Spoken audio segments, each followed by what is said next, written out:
Tak ahoj, vítajte na kanáli For Work and Fun a v dnešnom videu sa pozrieme na uhlovú brúsku ProCraft. Takže poďme na to, vyskúšame a otestujeme ju.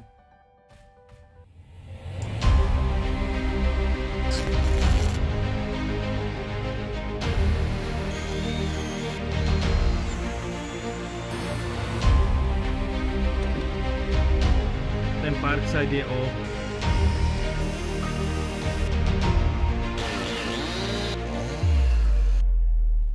Do dnešnej recenzie som od výrobcu ProCraft dostal sieťovú uhlovú brúsku s modelovým označením PV750. Je to brúska pre kotúče 125 mm a jej príkon je 750 W. Predáva sa v kartonovom prevedení za cenu zhruba 40 € a na slovenskom trhu zatiaľ nie je dostupná, ale je dostupná v Čechách, Poľsku, Ukrajine a teda. Takže poďme na to, odbalíme si ju. Máme tu užívateľský manuál. A súčasťou balenia sú aj uhlíky na výmenu. Je tu plastové madlo, ochranný kryt kotúča, ktorý má beznástrojový systém polohovania ochranného krytu. Je tu samotná uhlová brúska,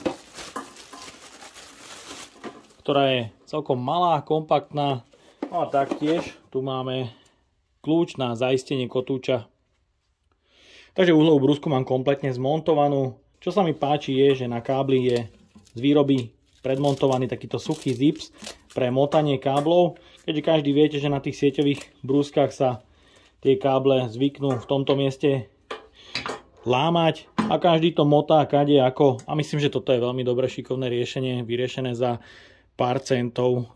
Ďalej na tele uhlovej brúsky nájdeme filter z jednej a z druhej strany, ktorý je možné vybrať a vyčistiť. Tu je ale škoda, že ten filter je takýto, dá sa povedať, s veľkými mriežkami a je škoda, že tam nie je jemné sítko. Ak by tam bolo to jemné sítko, bolo by to dobré a určite efektívne riešenie. Takto to ale trošku stráca význam, pretože tie mriežky sú dosť veľké. Ďalej je tu vypínač, ktorý je z bočnej strany. Niekomu to ale vyhovovať nemusí a ja osobne tiež mám radšej, keď je vypínač zhora. Ďalej je tu hliníková prevodovka, ktorá má na sebe závit pre upevnenie namadla z ľavej a z pravej strany. Zhora ten závit chýba. Je tu tlačítko pre zaistenie kotúča pri výmene a taktiež je tu upínacia matica so závitom M14. Kryt uhlovej brúsky je polohovateľný beznástrojovo. Ten ochranný kryt je možné polohovať, áno, to je pravda, ale iba do určitej miery, pretože tá spona pre zaistenie tam trošku zavadzia a taktiež z druhej strany, ak sa polohuje, tak tu zavadzia vlastne takýto dlhý závit. Takže ten si odrežem, aby to bolo možné polohovať trošku viac. Ani tak nie, nebude sa to dať posunúť ďalej. Škoda, toto nie je doriešené. Uhlová brúska má 12 000 otáčok za minútu a má plynulý rozbeh.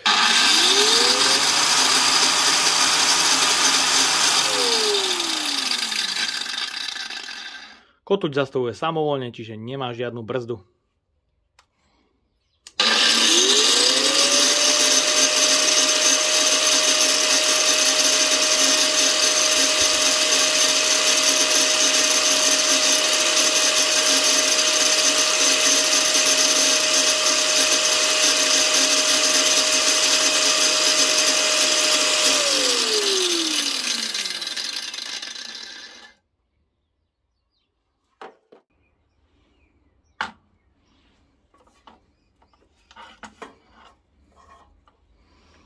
Takže uhlová brúska aj s predmontovaným kotúčom má 2032 gramov.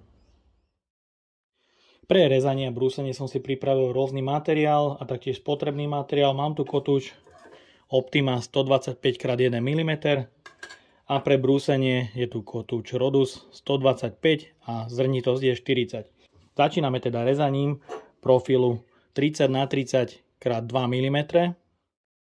Nezabudnite na ochranné prvky ako okuliare a taktiež rukavice.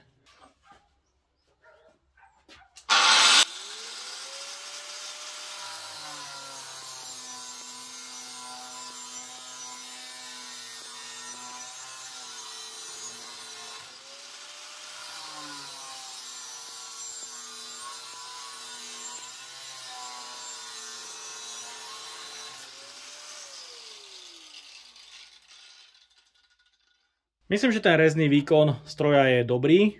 No a tú reznú rýchlosť si porovnáme s touto starúčkou Boschkou, je to tiež 750 W model.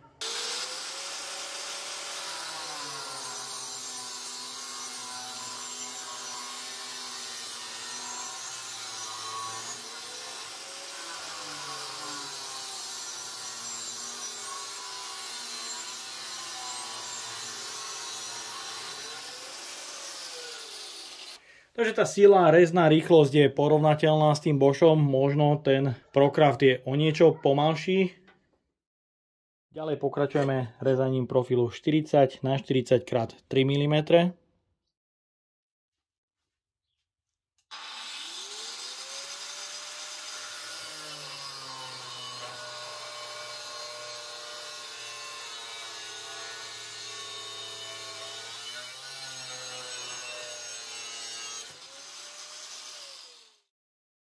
Ďalej pokračujeme rezaním plošáku 50 x 3 mm.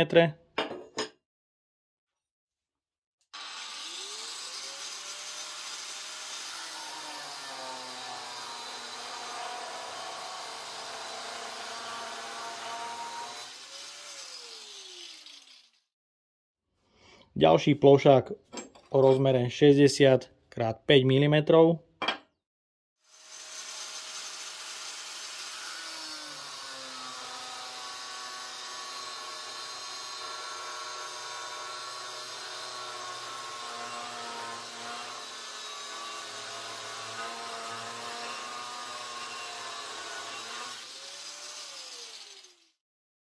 Ďalej to bude plošák o rozmere 60 x 8 mm.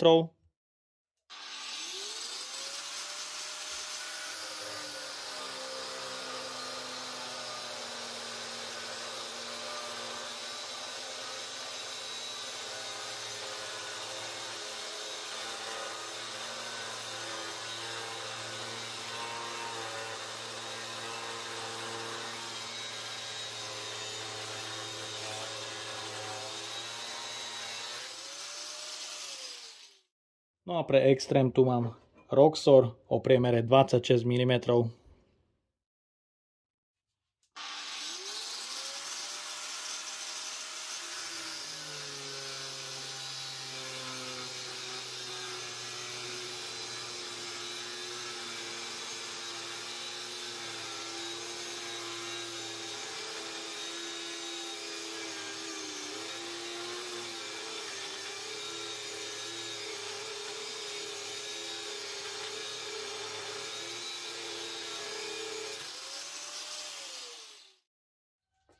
No a ďalej budeme brúsiť zvar.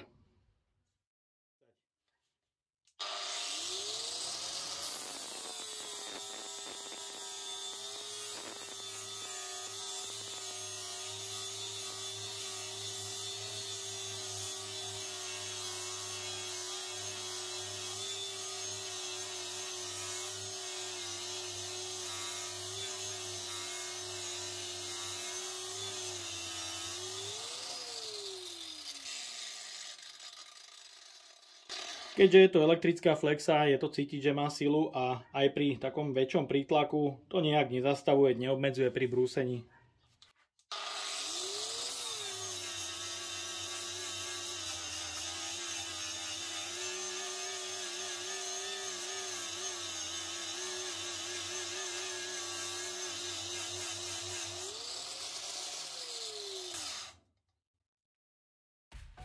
Ako teda ja hodnotím uhlovú brúsku ProCraft?